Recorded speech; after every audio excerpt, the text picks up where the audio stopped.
സ്നേഹവും ഇഷ്കും പ്രേമവും പ്രകടിപ്പിക്കാൻ കഴിയുന്ന മറ്റൊരു ഭാഷയേക്കാൾ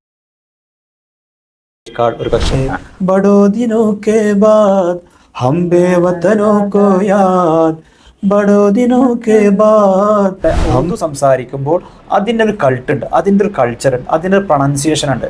ആ പ്രൊണൗൺസിയേഷനിലൂടെ ഉറുദു നമ്മൾ സംസാരിക്കണം, അല്ലെങ്കിൽ പാടണം, ചെല്ലണം.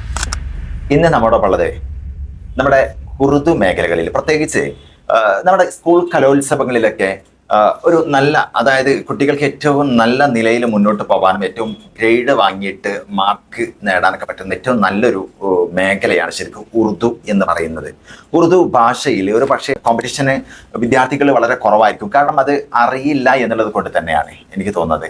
പക്ഷേ അങ്ങനെയുള്ള മേഖലകളൊക്കെ, പ്രത്യേകിച്ച് പല വിദ്യാർത്ഥികളും ഒഴിഞ്ഞു നിൽക്കുന്ന മേഖലകൾ നമ്മളൊന്ന് കോൺസെൻട്രേറ്റ് ചെയ്ത് കഴിഞ്ഞാൽ എനിക്ക് വിദ്യാർത്ഥികളോട് ഓർമ്മപ്പെടുത്താനുള്ളത്, സ്കൂൾ കലോത്സവ വേദികളിൽ ശരിക്കും നിങ്ങൾക്ക് തിളങ്ങാൻ പറ്റും, നല്ല അവസരങ്ങൾ നിങ്ങളുടെ മുന്നിലുണ്ട്. അപ്പോൾ പ്രത്യേകിച്ച് ആ മേഖലകളിൽ കോമ്പറ്റീഷൻ ആളുകൾ, വിദ്യാർത്ഥികൾ കുറയും എന്നുള്ളത് കൊണ്ട് തന്നെ അവിടെ നമുക്ക് സാധ്യതകൾ കൂടുതലാണ്. അപ്പം നിങ്ങൾ ശ്രദ്ധിക്കേണ്ട ഒരു കാര്യം, ഉറുദു ഭാഷയിലുള്ള കവിതകൾ, അതുപോലെ തന്നെ കവാലി, മറ്റുള്ള ഭാഗങ്ങളൊക്കെ കോമ്പറ്റീഷൻ ഐറ്റംസ് ഒന്ന് കോൺസെൻട്രേറ്റ് ചെയ്ത് കഴിഞ്ഞാൽ തീർച്ചയായിട്ടും അവിടെ നല്ല അവസരങ്ങൾ നിങ്ങൾക്കുണ്ട്. അപ്പോൾ നമുക്ക് ഉറുദു ഭാഷയുടെ ഒരുപാട് കാര്യങ്ങളുമായിട്ട് ബന്ധപ്പെട്ട് പല വേദികളിലൂടെയും ഇന്ന് ഉറുദു ഭാഷയെ കൈകാര്യം ചെയ്തുകൊണ്ടിരിക്കുന്ന ഒരു വ്യക്തിത്വമാണ് നമ്മുടെ ഉവൈസ് മിസ്ബാഹി നമ്മുടെ മുമ്പിലുണ്ട്. പ്രത്യേകിച്ച് ഉത്തർപ്രദേശിലൊക്കെ കാലങ്ങളായിട്ട് നല്ലൊരു യൂണിവേഴ്സിറ്റിയിൽ, അറിയപ്പെടുന്ന ഒരു യൂണിവേഴ്സിറ്റിയിൽ പഠിച്ചിട്ടുള്ള ബിരുദമൊക്കെ കരസ്ഥമാക്കിയിട്ട് വന്നിട്ടുള്ളൊരു വ്യക്തിത്വമാണ്. നമുക്ക് അദ്ദേഹത്തോട് തന്നെ നമ്മുടെ ഉറുദു ഭാഷയെക്കുറിച്ച്, അതുമായിട്ട് ബന്ധപ്പെട്ടുള്ള അതിൻ്റെ നിയമങ്ങളെക്കുറിച്ച് ഒന്ന് അറിയാൻ ശ്രമിച്ചാൽ ഈ വിദ്യാർത്ഥികൾക്ക്, നിങ്ങൾക്ക് ഇത് ഉപയോഗപ്പെടുത്താൻ തീർച്ചയായിട്ടും സാധിക്കും. കാരണം മത്സരവേദികളിലൂടെ മുന്നോട്ട് പോകാനും തിളങ്ങാനൊക്കെ നിങ്ങൾക്ക് നല്ല അവസരങ്ങളുള്ള ഒരു മേഖലയാണ് ഉറുദു. അതുകൊണ്ട് നമ്മുടെ ഉവൈസ് മിസ്ബാഹിയോട് നമുക്ക് ഈ ഒരു വേദിയിലേക്ക് നമുക്ക് വളരെ വിനയപ്രദം ഈ ഒരു ഇന്റർവ്യൂ സെക്ഷനിലോട്ട് നമുക്ക് സ്വാഗതം ചെയ്യാം. മിസ്ബാഹി, ഉറുദു കവിതകളൊക്കെ നമ്മൾ തിരഞ്ഞെടുക്കുന്ന സമയത്ത്, ഒരു വിദ്യാർത്ഥി തിരഞ്ഞെടുക്കുന്ന സമയത്ത് ഉറുദു കവിതകളിൽ എന്താണ് ശരിക്കും ശ്രദ്ധിക്കേണ്ടത്? പ്രത്യേകിച്ച് പല വേദികളിലേക്കാണെങ്കിലും മത്സരവേദികളിലേക്കാണ് തിരഞ്ഞെടുക്കുന്ന സമയത്ത് ആ വിദ്യാർത്ഥി എന്താണ് ഉറുദു കവിതകൾ തിരഞ്ഞെടുക്കുമ്പോൾ ശ്രദ്ധിക്കേണ്ട കാര്യങ്ങൾ? അതിനെക്കുറിച്ച് പറയുമ്പോഴേ, ഉറുദു ഭാഷ എന്ന് പറയുന്നത് ലോകത്താകമാനം പറന്ന് പന്തലിച്ച് കിടക്കുന്ന ഒരു ഭാഷയാണ്. വൈഡായിട്ട് വേൾഡിൽ എവിടെയോ മനുഷ്യരുണ്ടാവും, അവിടെയെല്ലാം ഉറുദു ഉണ്ട്. എല്ലാവരും അത്രയും സ്നേഹവും ഇഷ്കും പ്രേമവും പ്രകടിപ്പിക്കാൻ കഴിയുന്ന മറ്റൊരു ഭാഷയില്ല എന്ന് ഞാൻ വിശ്വസിക്കുന്നു, അറബിയേക്കാൾ ഒരു പക്ഷേ. അപ്പോൾ ഉറുദു എന്ന് പറഞ്ഞാൽ അത്രയും മാധുര്യം നിറഞ്ഞൊരു ഭാഷയാണ്. അതുപോലെ തന്നെ നമ്മുടെ സംസ്കാരങ്ങളിലേക്ക്, നമ്മുടെ മറ്റുള്ള ഭാഷകളിലേക്കൊക്കെ ചേർന്ന് നിൽക്കുന്ന ഒരു ഭാഷ കൂടെയാണ് ഉറുദു. പക്ഷെ എന്തുകൊണ്ട് നമ്മുടെ മലയാളി കുട്ടികൾ, എനിക്കറിയില്ല ഞാൻ പറയുന്നത് എത്രമാത്രം നിങ്ങൾ അനുകൂലിക്കുമെന്ന് എനിക്കറിയില്ല, പലപ്പോഴും അറിയപ്പെടാതെ പോകുന്നത് കുട്ടികൾ അതിനെന്തോ ഒരു ബുദ്ധിമുട്ടുകൾ മാറി നിൽക്കുന്ന ഒരു അവസ്ഥ കാണുന്നുണ്ട്. പരീക്ഷയ്ക്ക് വേണ്ടി മാത്രം പഠിക്കുന്ന ഒരു അവസ്ഥ. സത്യത്തിൽ ഉറുദു എന്ന് പറയുമ്പോൾ അതിലേക്ക് ഇറങ്ങിച്ചെന്ന് ഇത്ര ഹൃദ്യമായ ഒരു ഭാഷയാണ്, സ്വീറ്റ് ലാംഗ്വേജ്. പ്രത്യേകിച്ച് ഉറുദു, ഹിന്ദി ഭാഷകളിൽ വരുന്ന പാട്ടുകൾ, അതുപോലെ തന്നെ കവിതകൾ, ശരിക്കും ആ കവിതകളൊക്കെ പലപ്പോഴും ഒരുപാട് ഡീപ്പായിട്ട് പോകുന്നുണ്ട് താഴോട്ട്. ആ ഡീപ്നെസ് ഉണ്ടല്ലോ, അതിന്റെ ആ കവിതകളുടെ വരികളിലൊക്കെ സൗന്ദര്യം ശരിക്കും നമുക്കൊന്ന് മനസ്സിലാക്കുകയാണെങ്കിൽ വല്ലാതെ നമ്മുടെ ഹൃദയത്തെ പിടിച്ചുവെക്കുന്ന. തീർച്ചയായും ഇത്രയത്നം സ്നേഹവും പ്രേമവും ബഹുമാനവും ആദരവും നൽകുന്ന ഒരു ഭാഷ വേറെ ഉണ്ടാവുന്ന എനിക്കറിയില്ല. അതുപോലെ തന്നെ ആ ഭാഷയുടെ സ്വാതന്ത്ര്യം എന്ന് പറയാം, അതിൽ ഉറുദു ഉണ്ട്, ഫാരിസി ഉണ്ട്, അറബി ഉണ്ട്, ഹിന്ദി ഉണ്ട്, സംസ്കൃതം ഉണ്ട്, അതെല്ലാം ഈ കവിതകൾ നിറഞ്ഞു നിൽക്കുന്നുണ്ട്. അപ്പോൾ നമ്മളെ കുട്ടികൾ ചെയ്യേണ്ടതെന്ന് പറഞ്ഞാൽ, നമ്മൾ മലയാളത്തിൽ അവതരിപ്പിക്കാറ്, ഞാൻ പറയുന്ന ഉദ്ദേശം മലയാളത്തിന്റെ അല്ല, ഉറുദു സംസാരിക്കുമ്പോൾ അതിൻ്റെ ഒരു കൾട്ടുണ്ട്, അതിൻ്റെ ഒരു കൾച്ചറുണ്ട്, അതിൻ്റെ ഒരു പ്രൊണൗൺസിയേഷൻ ഉണ്ട്. ആ പ്രൊണൗൺസിയേഷനിലൂടെ ഉറുദു നമ്മൾ സംസാരിക്കണം, അല്ലെങ്കിൽ പാടണം, ചെല്ലണം. അതെല്ലാം നമ്മൾ മലയാള രൂപത്തിൽ ചെല്ലാതെ. അപ്പോൾ അത് നമ്മൾ ചെയ്യേണ്ടത്, ഉറുദു സംസാരിക്കുന്ന പണ്ഡിതന്മാർ, പാട്ടുകാർ, അവർ നമ്മൾ ശ്രവിക്കുക. അപ്പോൾ ആ ഒരു സ്വയം അല്ലെങ്കിൽ ആ ഒരു കൾട്ട് നമ്മളിലേക്ക് വരും. അപ്പൊ അതിലൂടെ നമുക്ക് അവതരിപ്പിക്കാൻ കഴിയും. ആ ഏതൊരു ഭാഷക്കും ആ ഭാഷയുടേതായിട്ടുള്ള ഒരു ശൈലി ഉണ്ട്, ആ ശൈലി സ്വീകരിക്കാം. പക്ഷെ ആ ഭാഷയുടെ ഭംഗി എന്താണെന്ന് നമുക്ക് അവിടെ മനസ്സിലാവും. അതിന് ഉറുദു ഷായരികൾ എന്നാണ് പറയാം. ഉറുദു ഷായരികൾ നമ്മൾ കൂടുതൽ കേൾക്കുക. ബഹുമാനപ്പെട്ട അല്ലാമ ഇഖ്ബാൽ വലിയ സൂഫി പണ്ഡിതനാണ്, വലിയ കവിയാണ്.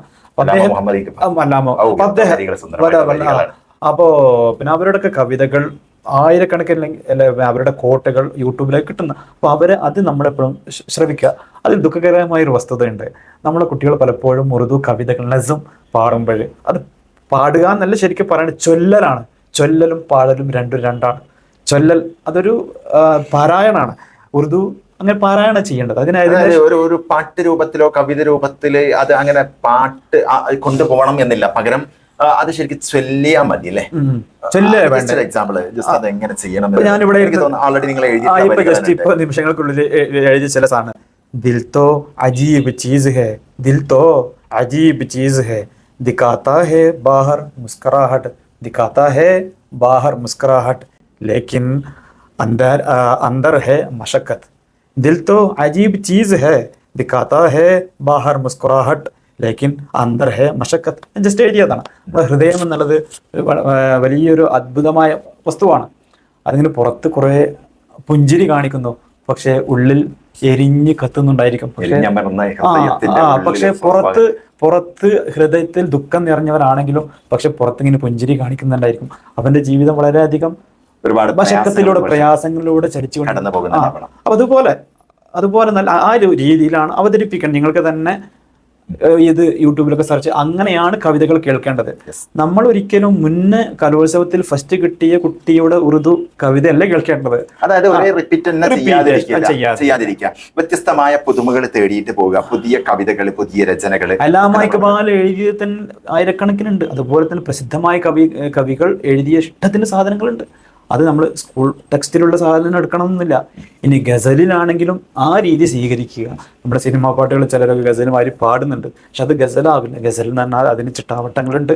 അതെങ്ങനെ പാടിയാലേ ഗസലാകുള്ളൂ, അതെങ്ങനെ രചിച്ചാലേ ഗസലാകുള്ളൂ അല്ലേ? ഈ രീതിയിലിട്ട് അത് അതിൻ്റെതായുള്ള ശൈലികളുണ്ട്.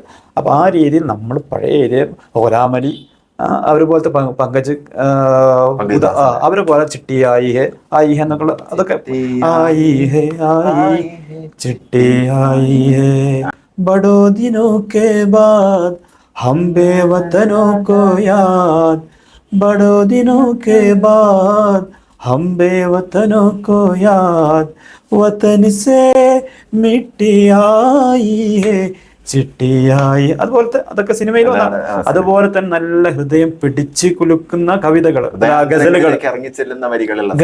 ഗസലുകൾ, അത് ഗസൽ. നമ്മൾ മുന്നേ പറഞ്ഞ നസും. അപ്പൊ ഇത് ഗസൽ പാടിയിട്ടാണ് അവതരിപ്പിക്കേണ്ടത്. മറ്റേത് പറഞ്ഞ് പ്രത്യേക ഭാവത്തിൽ ജനങ്ങളിലേക്ക് ഇറങ്ങിച്ചെന്ന് സംവദിക്കേണ്ടതാണ്. അതാണ് നസും. അതിലൂടെ പ്രതിഷേധങ്ങൾ ഉണ്ടാകും പല രൂപത്തിൽ. അപ്പൊ അങ്ങനെയാണ്, അല്ലാതെ പാട്ടായിട്ട് അത് അവതരിപ്പിക്കരുത്. അതാണ് എൻ്റെ ഒരു അപേക്ഷ. അതിൽ ശരിക്കും മത്സരാർത്ഥികളായുള്ള വിദ്യാർത്ഥികളോട്, പ്രത്യേകിച്ച് ഉറുദു കവിതകൾ, ഉറുദു കവാലി ഒക്കെ തിരഞ്ഞെടുക്കാൻ പോകുന്ന മത്സരവേദികളിലേക്ക് തിരഞ്ഞെടുക്കുന്ന വിദ്യാർത്ഥികളോട് നിങ്ങൾക്ക് എന്താ ശരിക്കും പറയാനുള്ളത്? എന്താണ് അവരുടെ സന്ദേശം? എത്രയോ പറയാനുള്ളൂ. അവർ നല്ല രീതിയിൽ ഉറുദുവിൽ ഗവേഷണങ്ങൾ നടത്തി നല്ല രീതിയിൽ പരിശ്രമിച്ചാൽ നല്ലൊരു വിജയം നിങ്ങൾക്ക് കിട്ടും, തീർച്ചയാണ്. അത്രയും സിമ്പിളായിട്ട് പഠിക്കാൻ, വളരെ ലളിതമായി പഠിക്കാൻ പറ്റിയൊരു ഭാഷയാണ്. അപ്പോൾ ഏത് ഇപ്പോൾ കവിതയാണെങ്കിലും ഗസലാണെങ്കിലും ഗ്രൂപ്പ് സോങ് ആണെങ്കിലും അതിൻ്റെ പ്രൊണൗൺസിയേഷനും അതിൻ്റെ എന്താ പറയുക, അതിൻ്റെ ആ ശുദ്ധിയും ഒക്കെ, അല്ലെങ്കിൽ ആ ഉറുദു കൾച്ചറിലൂടെ നല്ല രീതിയിൽ അവതരിപ്പിച്ചാൽ നിങ്ങളെ നല്ലൊരു വിജയം തന്നെ കാത്തിരിക്കുമെന്നാണ് എനിക്ക് പറയാനുള്ളത്.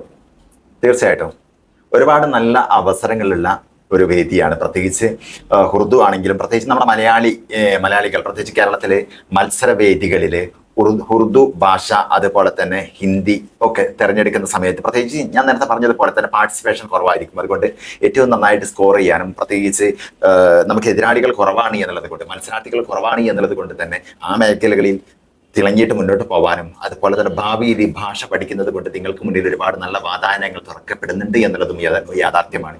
അവസരങ്ങൾ ഉപയോഗപ്പെടുത്തുക. തീർച്ചയായിട്ടും ഓരോ മത്സരാർത്ഥികൾക്കും ഉപയോഗപ്പെടട്ടെ. All the best.